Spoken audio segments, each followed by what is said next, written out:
Assalamualaikum warahmatullahi wabarakatuh. Ketemu lagi dengan INTV, TV Masa Depan. INTV akan membahas tentang ulama besar di Indonesia. Sekarang saya mulai dari ulama besar dari Jawa Timur, yang berasal dari Bondowoso. Sebelum lanjut ke pembahasannya, jangan lupa subscribe terlebih dahulu. Saya akan membahas tentang asal-usul pondok pesantren Al-Utsmani dan pendiri pondok pesantren tersebut, yang berada di daerah Jambisari, Darussalam, Bondowoso. Langsung saja simak videonya. Kiai Utsman merupakan putra pertama dari 6 bersaudara. Ayahnya bernama Kiai Jumadi Putra dari Bujuk Barisa, sedangkan ibundanya bernama Nyai Kanimah Putri dari Kiai Marjani. Kiai Marjani adalah penyebar agama Islam di desa Bedian. Ia berasal dari Berkas, Guluk-Guluk, Sumeneb, Madura, yang merupakan keturunan dari Kiai Berkas yang terkenal dengan sebutan Bujuk Langgar. Di antara saudara-saudari Kiai Utsman adalah Kiai Dafir, Kiai Sudarmi, Nyai Maryam atau Nyai Haji Mansur, Kiai Hasbullah atau Kiai Haji Mawardi, dan Kiai Saadi atau Kiai Haji Umar. Nyai Kanimah ketika mengandung anak pertamanya ini, di suatu malam pernah bermimpi langit terbelah dan runtuh. Bulan dan bintang-bintang seperti jatuh. Awan bergelantung memenuhi angkasa. Sesaat kemudian beliau terbangun dan melihat suaminya sedang duduk di atas sajadah tikar, melantunkan doa. Maka Nyai Kanimah bergegas pergi ke sumur, berwudu, melaksanakan sholat sunnah, lalu menghampiri sang suami yang sedang menggantungkan untayan biji tasbih di dinding kayu berpaku dan menceritakan perihal mimpinya tersebut. Setelah selesai, Kiai Jumadi berkata kepada istrinya, "Kita akan menanyakan tentang mimpi itu kepada Kiai Tengah." Hari esok pun tiba. Kiai Jumadi dan Nyai Kanimah menyusuri jalan setapak hingga sampai di kediaman Kiai Tengah atau Kiai Zainal Abidin yang tinggal di desa Jambanong. Di hadapan ulama asal Madura ini, Nyai Kanimah menceritakan semua mimpi yang hadir kepadanya tadi malam. Setelah selesai, Kiai Tengah berkata kepada Nyai Kanimah, "Jangan kau ceritakan mimpi tersebut kepada siapapun. Kamu akan mempunyai anak besar, Dok." Seiring bergulirnya waktu, pada pertengahan tahun 1892, Nyai Kanimah melahirkan putra pertamanya itu. Setelah dibersihkan dibalut kain, maka sang bayi diazani dan dibacakan doa-doa serta diberi nama oleh Kiai Jumadi. Nama kecil Kiai Utsman adalah Masudin. Nama yang diberikan oleh orang tuanya ini pernah diganti oleh Kiai Abdul Aziz, pengasuh pertama pesantren Tempurejo, Jember. Ketika beliau kembali mondok dan mengabdi di Tempurejo, Kiai Abdul Aziz pada waktu itu berkata di hadapan santrinya bahwa selama bernama Masudin, maka dia, Kiai Utsman, tidak akan menikah. Dia akan tetap haus ilmu. Mulai sekarang panggil dia Muhaki. Maka sejak itu Kiai Utsman dipanggil Muhaki hingga ia menikah dengan Nyai Muawiyah. Masudin kecil ketika berumur 8 tahun dititipkan kepada Kiai Abdul Muin Dakon untuk memperdalam Al-Quran. Padahal jarak Bedian dan Dakon harus ditempuh berjalan kaki sejauh belasan kilometer. Setiap hari Masudin harus melintasi pematangan sawah, melompat sungai, menyusuri jalan berkerikil untuk sampai ke kediaman gurunya itu. Sementara ketika menjelang waktu malam ia harus belajar kepada kakeknya, Kiai Marjani. Suatu ketika di tahun 1900, untuk pertama kalinya beliau mondok di pesantren Sidogiri, Pasuruan. Ia diminta mengikuti Kiai Zainul Bahar, putra Kiai Abdul Muin. Namun saat Kiai Jumadi pertama kali datang berkunjung ke pesantren, beliau melihat Masudin tidak betah di pondok. Dalam sumber lain menyebutkan bahwa ketika sang ayah mengetahui kitab yang diajarkan di pesantren Sidogiri berupa kitab besar-besar dan berjilid-jilid, beliau merasa putranya yang masih terlalu muda kurang tepat waktunya untuk mempelajarinya.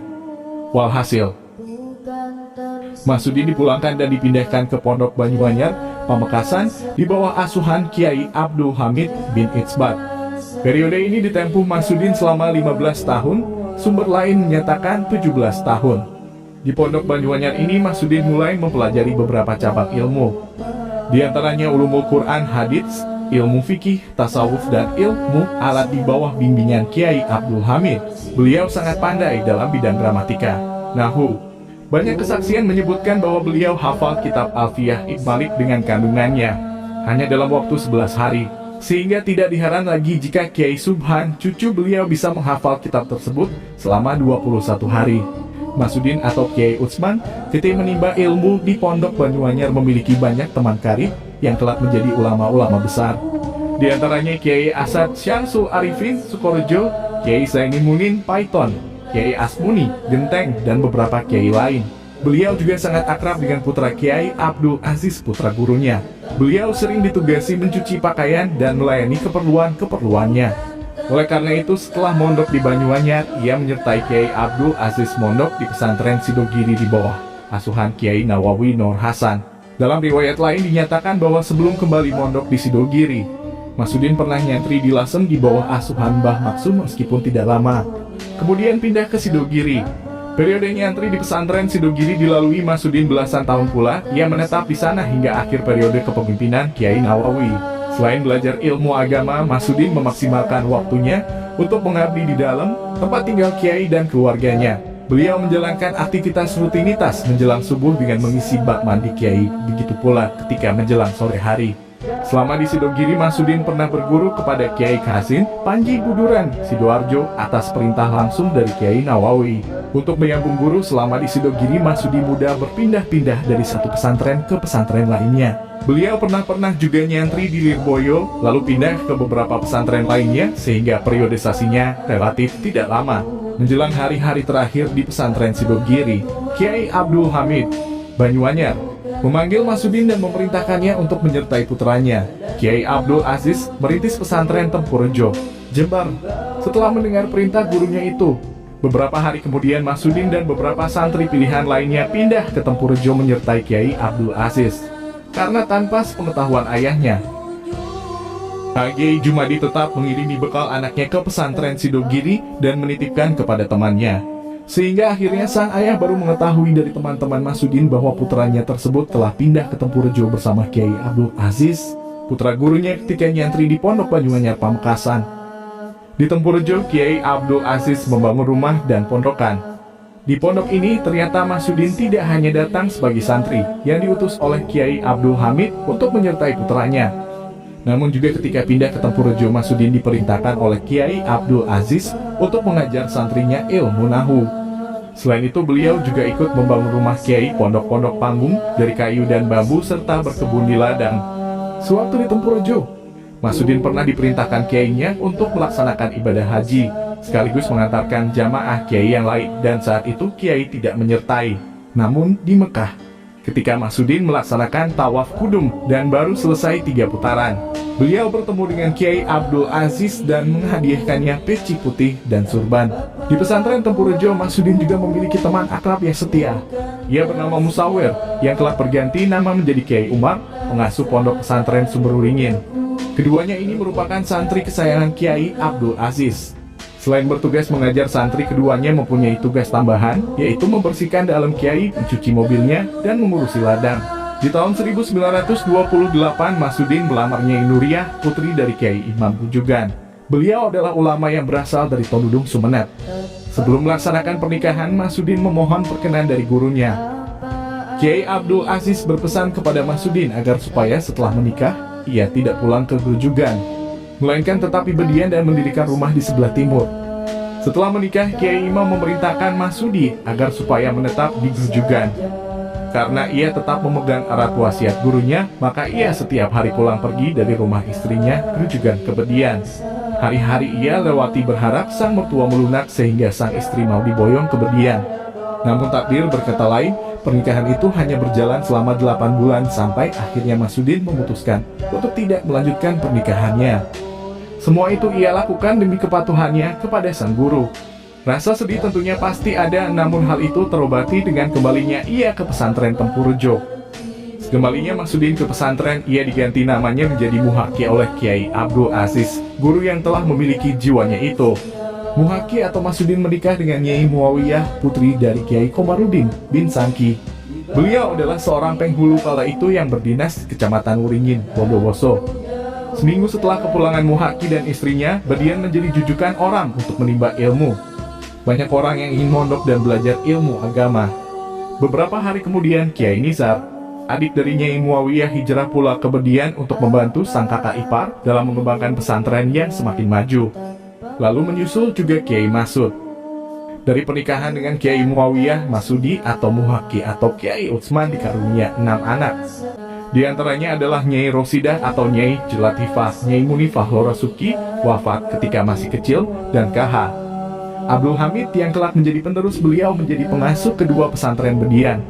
Kemudian Nyai Hanifah atau Nyai Maimunah dan Nyai Kofiah. Saat melahirkan putri terakhirnya ini, Nyai Siti Muawiyah wafat. Sedangkan sang putri hanya berusia 40 hari di bawah asuhan Nyai Rosidah hingga kemudian ia menyusul sang ibunda menghadap sang ilahi Robi. Sejak wafatnya sang istri dan putri bungsunya pada awal tahun 1960, Kiai Utsman dan keluarga besar Bedian merasakan duka yang amat dalam. Melalui sang guru Kiai Abdul Aziz, Allah kembali memilihkan pasangan untuk Kiai Utsman, yaitu Nyai Rosana. Kehadirannya tidak hanya menjadi pelipur lara, namun juga menjadi teman perjalanan terbaik bagi Kiai Utsman. Dari pernikahan beliau dengan putri Kiai Rafi, Kiai Haji Abdul Majid bin Bujuk Rasi bin Bujuk Tarbiyah, Kotakan Situbondo ini, Kiai Utsman dikaruniai dua putra, yaitu Kiai Haji Kusyairi Utsman, yang kini menggantikan saudaranya menjadi pengasuh ketiga pesantren Bedian, dan Kiai Haji Ghazali Utsman, yang kini menjadi ketua umum pesantren. Sebelum pulang ke Bedian, setelah menikah Nyai Rosana dan Kiai Utsman pernah menetap di Jamba Anom selama setahun.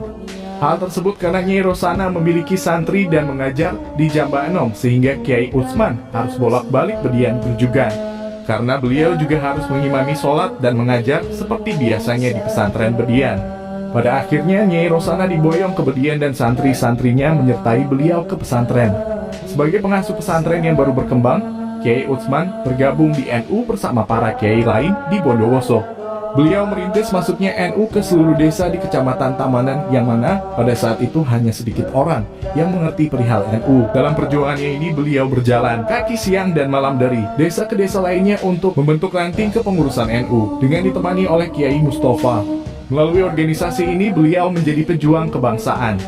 Pada periode ke-11, 12, dan 13, 1968 hingga 1972, 1972 hingga 1976, dan 1976 hingga 1978. Kiai Utsman menjadi Rois Syuriah cabang Bondowoso, menggantikan Kiai Syamsul Arifin Kauman. Setelah itu beliau mengundurkan diri dan berkhidmat kepada NU melalui jalur di luar struktural. Hingga pada tahun 1990, Kiai Utsman menderita sakit yang mengantarkannya kepada kesyahidan. Beliau wafat pada hari Jumat 13 Juli 1990 Masehi bertepatan pada tanggal 20 Zulhijjah. Jenazah beliau dikebumikan di area dekat pesantren. Talqin dibacakan oleh Kiai Mukhtar Bustami dan Kiai Khatib Umar, serta lantunan doa dari para habaib dan ulama yang mengiringinya menjumpai roh dan nabi junjungannya. Wa Allahu a'lam.